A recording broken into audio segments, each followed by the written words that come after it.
Hello and welcome to World Insight with Tian Wei, coming to you live from Beijing on CGTN. Coming up on today's program, Saudi King Salman has signed new trade deals with Putin during his landmark visit to Russia. Will the king's trip lead to wider geopolitical shifts in the Middle East? And I interviewed the composer, vocalist, and author Liu Sola, who is currently on tour around the world with her ensemble. I learned how her many creative outlets freed her artistic spirit inside China and beyond. And we kick off the show with an update on Saudi King Salman's first visit to Moscow. It is a trip being hailed as a landmark by both countries. Both had previously cooperated in securing an oil output cut between OPEC and other producers. However, ties between the two of them have been strained by their support of opposing sides in Syria's civil war. In Moscow, King Salman met the Russian President Vladimir Putin. What did the two leaders discuss during their meeting? Let's take a look at this. Saudi Arabia's King Salman got a royal reception inside the Kremlin's opulent St. Andrew's Throne Hall. It is the first official visit of a Saudi monarch to Russia and has been hailed by both governments as historic. Your Majesty, we are very happy to greet you here. I am convinced that your visit will give a tremendous boost to the ties between our states. Relations between the two countries have often been strained. Today, Moscow and Riyadh back opposing sides in Syria's civil war. However, relations have been improving in recent years, and Salman's son, Crown Prince Mohammed bin Salman, has held several meetings with Vladimir Putin. Throughout our relations, we share common views on many regional and international issues. We're cooperating on all issues which help to increase the prosperity and the security of our countries, as well as international peace and security. Despite their differences on Syria, the civil war there was a major focus of the talks. The leaders said they are working together on uniting Syrian opposition. Analysts say King Salman's trip highlights Russia's growing power in the Middle East. The Saudi Arabian king is trying to find not only a political supporter of what he's going to do in the future Syria after the defeat of the Islamic State, but also he's trying to look for a potential lucrative military markets. Hit by the fall in oil prices since mid-2014, Russia and Saudi Arabia, along with other OPEC and non-OPEC countries, agreed in May to extend production cuts of around 1.8 million barrels per day. Moscow and Riyadh pledged continued cooperation to stabilize the global oil market. So what to say about this visit, and what do the two sides expect to achieve eventually? In Moscow, for now, we are joined by Dmitry Barbish, who is a political analyst focusing on the politics of Russia and also of the region. He is coming from the Sputnik International News Agency. Later, we're also going to be joined by other analysts focusing on the Middle East and also from the United States. Let me ask you, Mr. Barbish, many see this as a very surprise visit. I mean, a long-time foes, back to the days, former Soviet Union, then about Chechnya, and then about Syria war. None of them have been agreed by the two sides, and now they're meeting one another. What does it say? Well, I would say that the relationship between Russia and Saudi Arabia had its ups and downs, but I wouldn't say that the Saudis have always kept their position intact. You are right to mention Chechnya. We had that problem with the Saudis in the 1990s when the Saudi kingdom, at least some people from its territory, obviously supported the Chechen rebels. You know, these were the same people, you know, basically the people of the kind of bin Laden, you know, these same people who have been fighting the Soviet Union in Afghanistan, these same kind of Saudis, they came to Chechnya to help the Chechen rebels. But back in the early 2000s, the head of the Saudi intelligence, Prince Turki, came to Russia, and he promised, there was a talk between him and Putin. Prince Turki promised to stop the support for the Chechen rebels, and he held his word.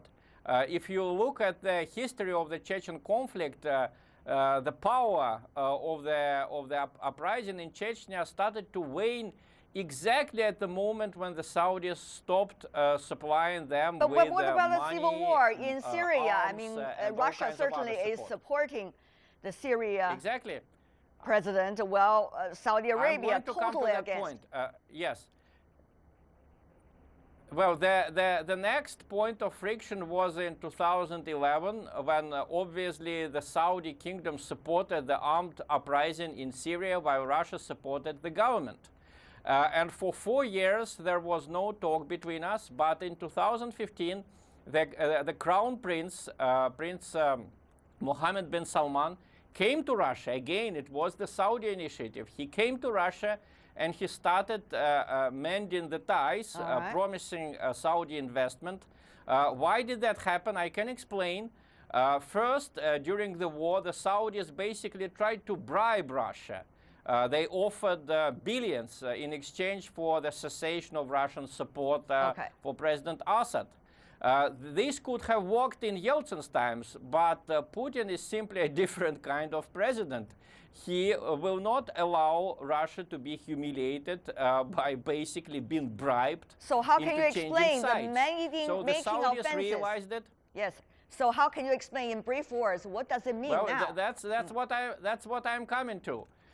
When the Saudis realized that they cannot bribe Russia, when they realized that their allies in Syria, the radical Sunni Muslims, the radicals, are losing the battle. Right now, the Islamic State controls only 10% of the Syrian territory. They started to get a taste for negotiations. Also, the Saudis So you say negotiations, Mr. Barbish, since you are much more an insider than us, let's just say, coming from Russia's perspective, what kinds of negotiations, what kinds of agreement has been reached this time regarding Syria? The president will go or not, this time said by Saudi when the Saudi king visited Moscow. Well, very briefly, one word or two, please, from you, sir. Officially, no. Officially, there is no link between the economic ties between Russia and Saudi Arabia and the situation on the ground in Syria. But everyone understands that without basically the victory of Syrian troops with Russian help in Syria, the king would have never come to Russia. His visit is an acknowledgement of the fact that the Saudi kingdom and Russia are going to seek compromise in Syria. That compromise is now not made public, but clearly this compromise will not include the United States, their allies in the European Union. All right, why? And we have because someone from the United States. Let's also give time to the others to talk as well. Let's have Eiland, who is a senior fellow and director of the Center on Peace and Liberty at the Independent Institute. He's joining us from Florida in the United States. Sir, Mr. Eiland, I want to ask you about that. Many say the Saudi king, longtime ally of the United States in the Middle East, the ultimate ally, some even say, now go to Russia for the very first time for this landmark trip. It means a breakup from the United States, looking for a different option and alternative, and possibly very different policies. What would you say? Well, it's very curious because, you know, I know that our president, Donald Trump, is very erratic, may even be unfit for office of the president. But surprisingly, he's been pretty steadfast in his own support of Saudi Arabia. I think Saudi Arabia was disappointed that the bureaucracy, that is Tillerson and some of the other people, were less supportive of the Saudi blockade and sanctions against Qatar.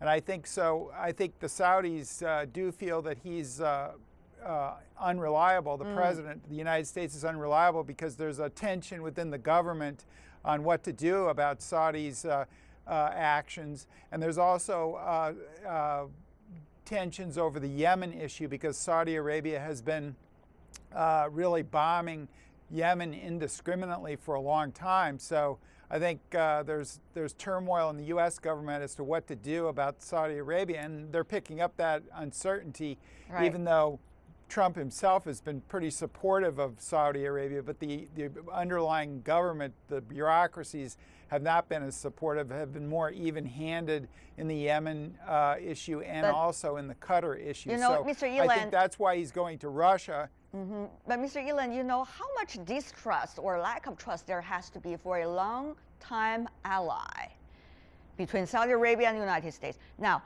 going to Russia for the very first time and talk about different kinds of options, at least according to our Russian scholars. So how much distrust really is there? You talk about the bureaucracy. Yes, maybe there is some going on between the administration, within it, differences about how to deal with Saudi Arabia, but the divide has to be really there, really deep. And the uncertainty has to be really strong for a long-time ally going to a very different country and option such as Russia. Mr. Eiland, very briefly from you. Oh, I would agree with that statement. However, from my perspective, Saudi Arabia has not been that good of an ally, and it's a myth that we need the Saudis for the oil, because the world oil market will provide the oil at the cheapest possible price. So I see no problem with this.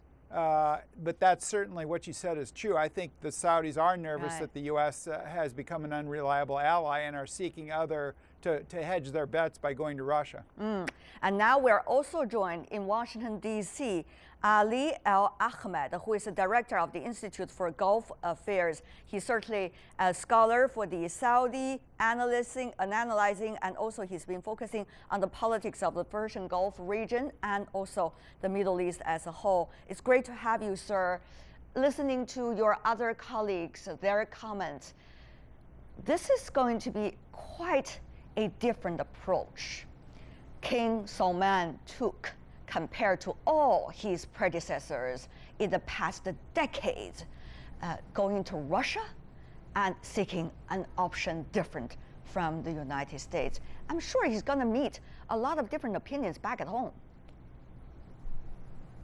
Well, I think this is not the first time that the Saudis intended to send a message to Washington that, oh, we don't need you anymore, we're moving eastward. And King Abdullah, the previous king, did the same thing when he visited China. And the Saudis, typically when they try to exaggerate everything that they do, they said, oh, we are now moving toward China and the eastern world, as a way to basically blackmail or graymail the United States in its position.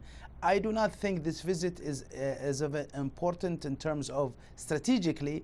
It is a visit that is intended to have some kind of a warm relationship with Russia, because that has not been the case. And the reception by the Russians have been mixed as well. You know, typically if the Russians wanted to show a great fanfare, Putin would receive the visiting dignitary, and he didn't do that. So there has been mixed messages.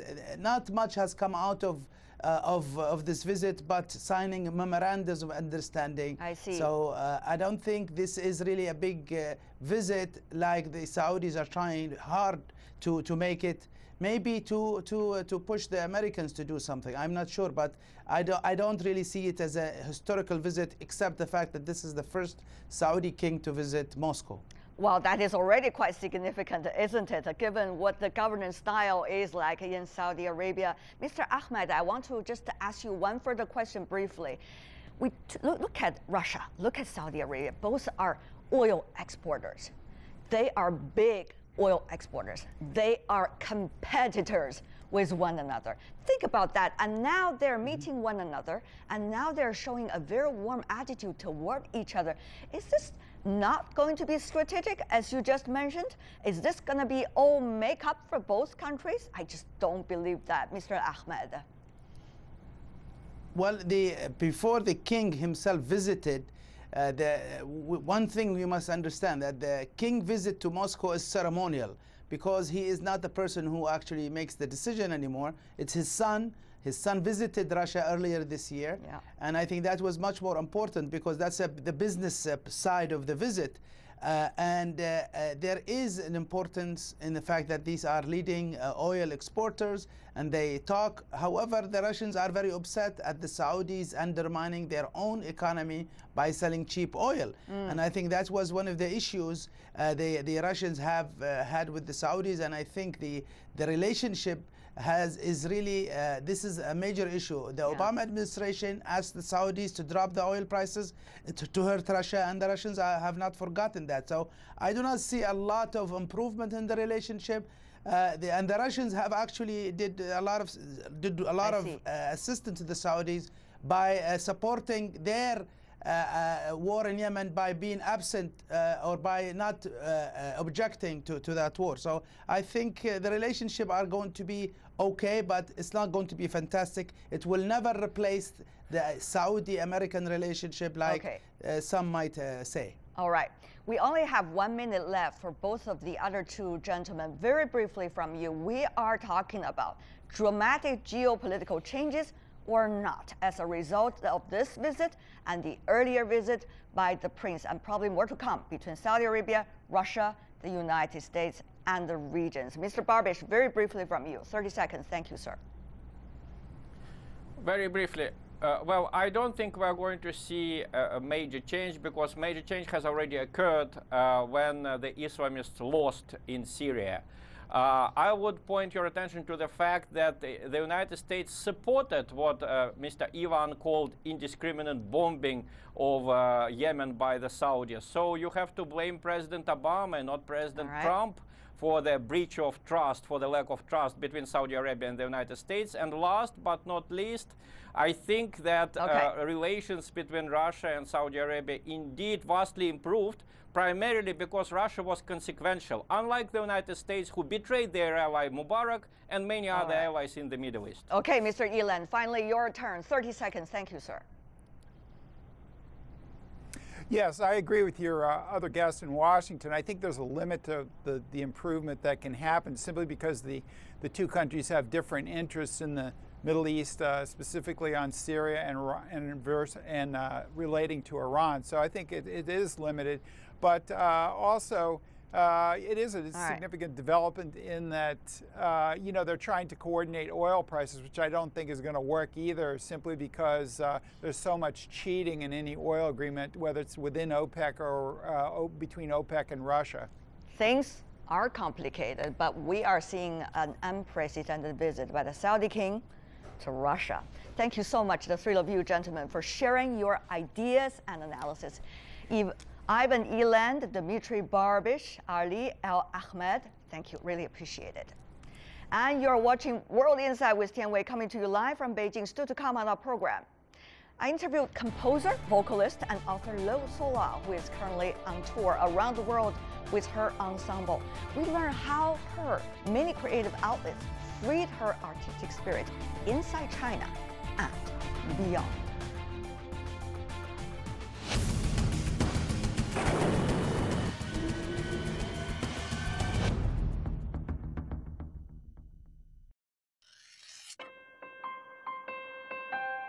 Take two chefs, add 5,000 miles, and mix in two very different cultures.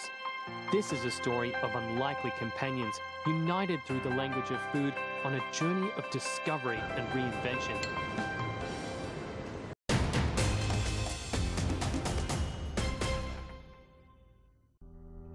We have come a long way.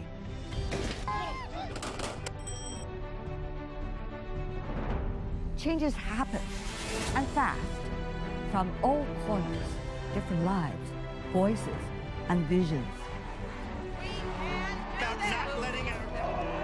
Encouraged to think, enlightened to change. World Insight with Tian Wei go beyond the headlines.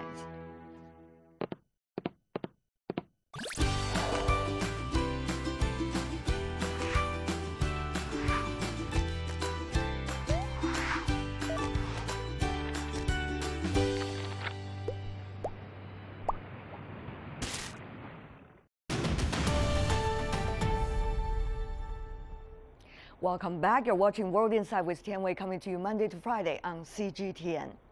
She writes, she makes art, she composes, she challenges the realities and self-comfort all the time. She is Liu Sola, a woman who wears many hats.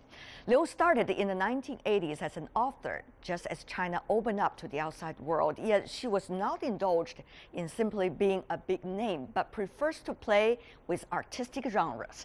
The goal, when you ask her, is simple: to be free-spirited. That's what makes her really happy as an artist.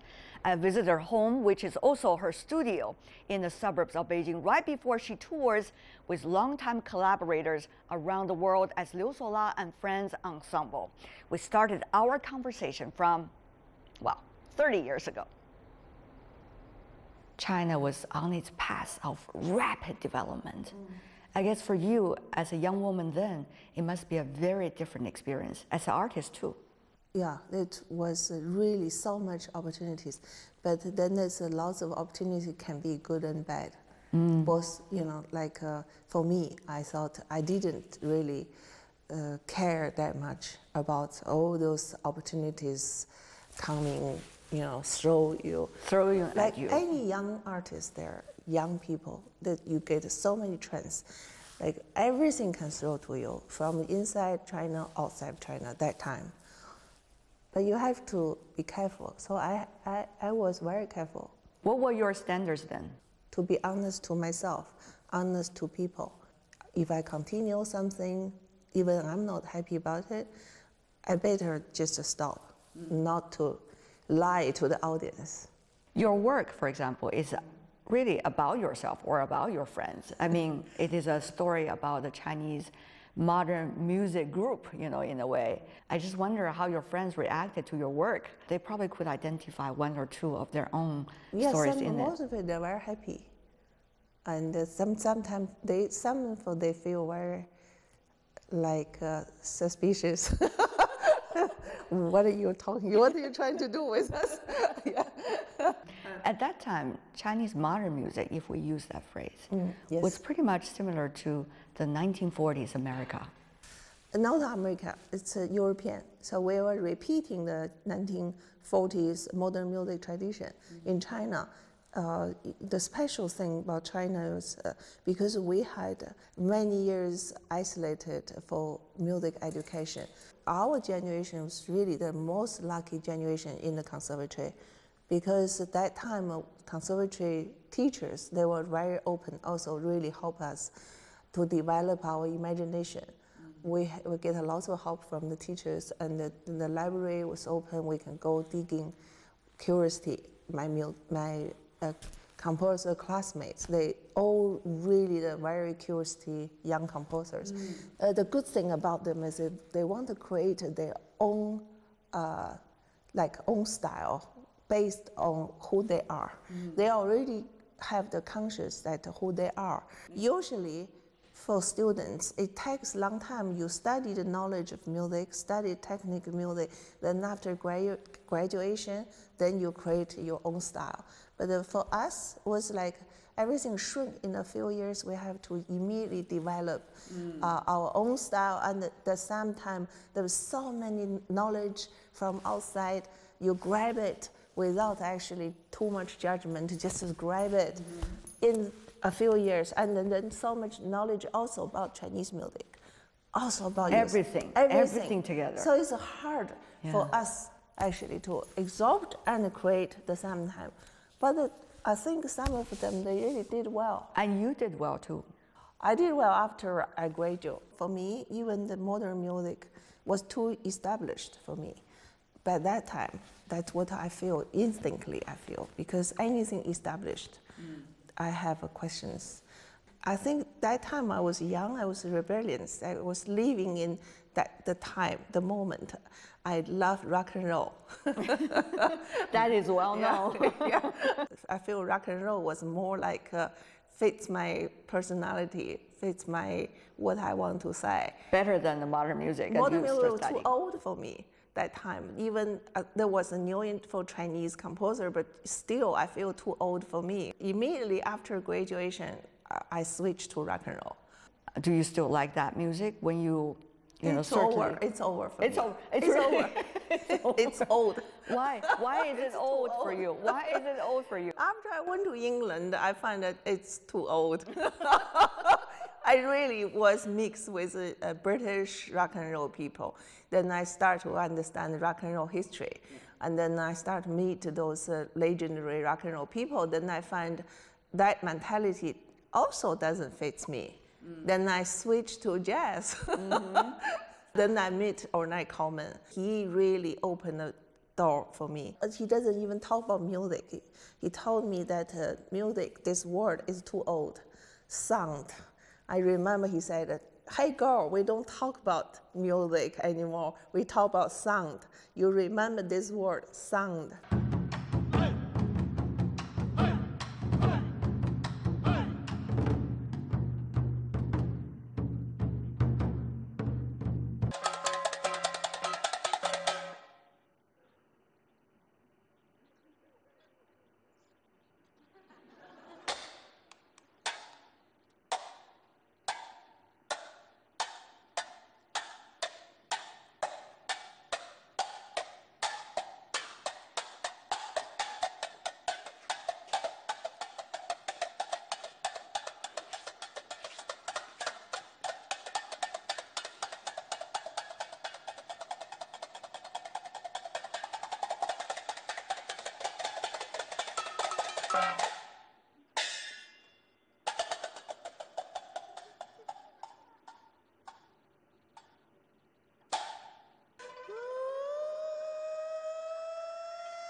I think that's very important for artists.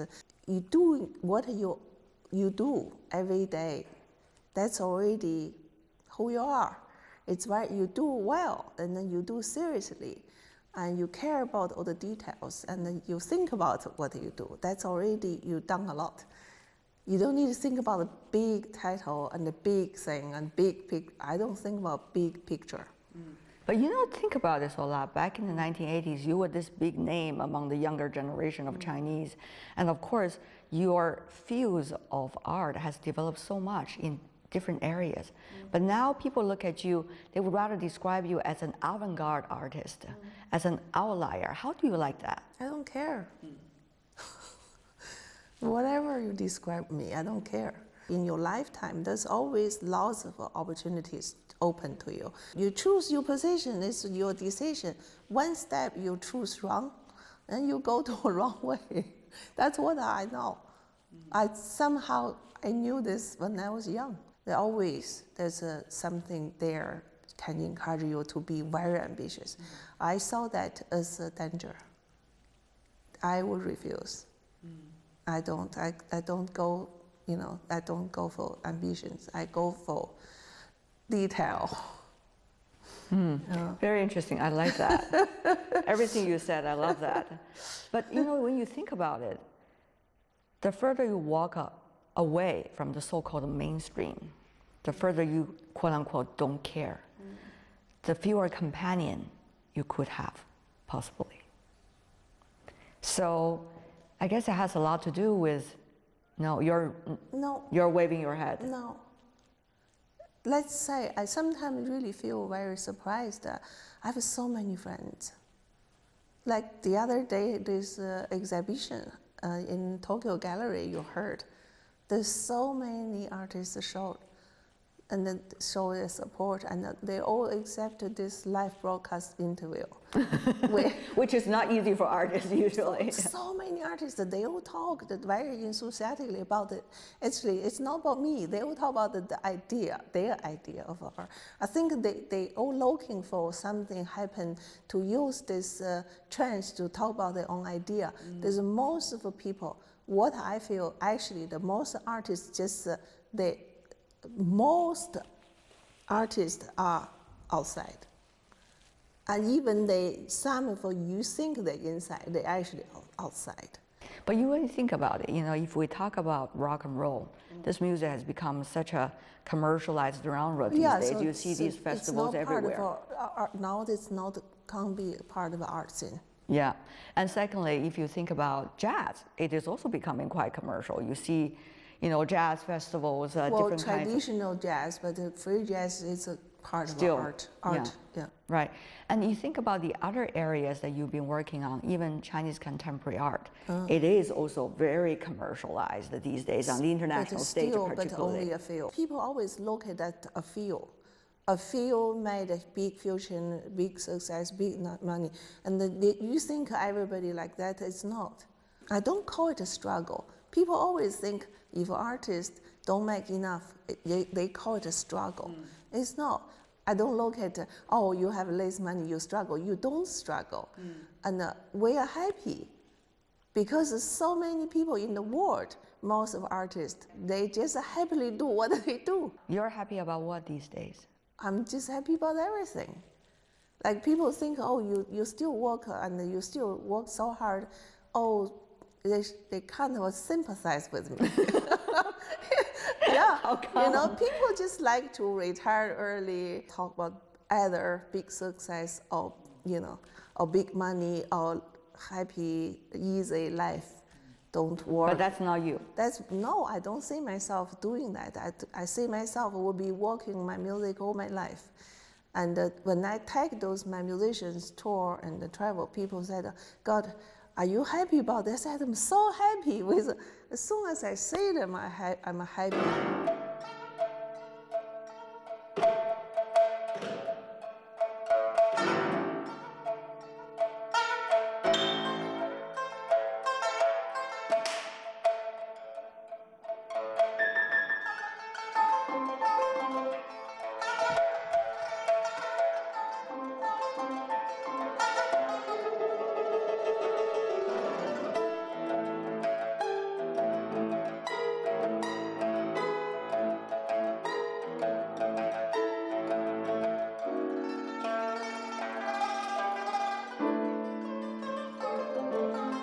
The idea of art in China, this moment, because by accident, a few artists made big name and big money.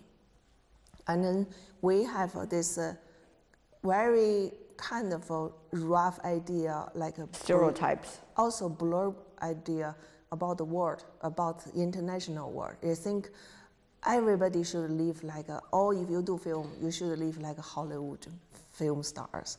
Or you do art, you should be the celebrity for artists. You don't know there's so many happy artists. They just happy about what they do. When I was in England, there's a Baroque music movement. Baroque music movement, I think probably started at the 60s, 70s. It's early music style. But many musicians involved with Baroque music style not because you make money, because you like it. Because you're bored with a very conservative, not conservative, ordinary orchestra style, like a romantic music style. They want to go back to early music style, so that's why they switched to Baroque music. And then about 90s, and the Baroque music become very popular, mainstream again. So then I saw some Baroque musicians actually quit their job. I asked them, I said, now you try so hard to be Baroque musician. After a long time now, this job become you can make easy money, and you become mainstream. And they quit. Some just quit, said too commercial, we don't want to do it. So it's actually really inspiring. Like you see lots of musicians, they just like to be in their hometown doing something they like, or they go to do church music, they go to church to do concert. They don't have ambitions, we have to perform in metropolitan, this doesn't have this concept. So as artists, you don't like ambitions? I think ambition make you very unhappy. I saw some especially for some Chinese musicians, they really feel if you don't achieve this big goal, like become the the top in the world, then you basically shit. You know, that's for maybe the education in China, you know, like the competition. You're either the winner or the loser. Yeah, you should die if you lose. There's so many, some of my friends really have influence of that. I feel that I see their life ruined. Yeah, so I saw their life, you know, like journey. I saw how they've been ruined by ambitions. So that's why, and also I learned from really the majority artists from the whole world. They live happily. They know how to live happily. I want to ask you about the free spirit. Yes, yeah. Because that's, in fact, one of the very few adjectives that come to my mind when I think about an interview with you. How could one individual at any time of her life always striving for free spirit, whether she is quote-unquote traditional sense successful or she's quote-unquote traditional sense silent? How could that happen? Free spirit is something here, you know. I don't say you refuse successful and you don't refuse success, but even when you're in the middle of success, you can still keep your freedom, your free spirit. You can anytime, you know, anytime you can say no. I think it's not about yours, you know, like if you're already in the circle, the successful circle. This is the trick. And then people give you the chance to say, now you're in this very important position, you can't say no. Most people don't dare to say, oh God, I worked so hard in my life. I'm finally here. If I say no, everything gone. But once, if you force yourself to say yes, then you're going to be forced all your life. If you can say, anytime I can say no, and there's always a door open for you.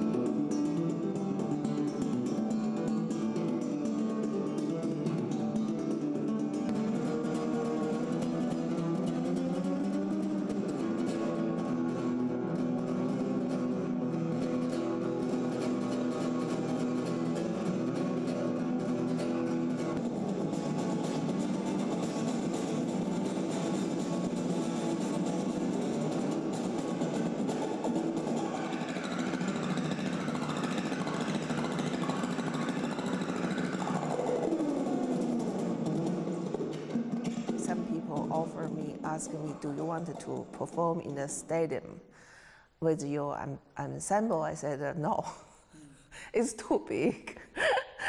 It's not good for the long run. No, it's like too tiring. It's too much hassle. So this is interesting, Sola. I mean, on the one hand, you're always working.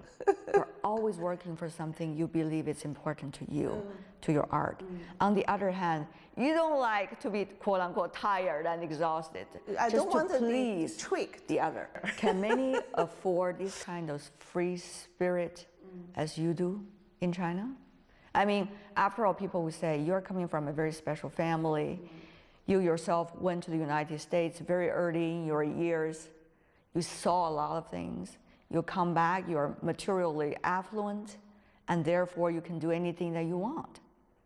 And you got your friends who admire you because of what you have done throughout the years. So you seem to have everything, and you can say, oh, I'm free-spirited, while the others probably couldn't afford that.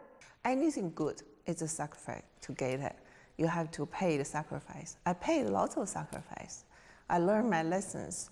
So it's a hard decision.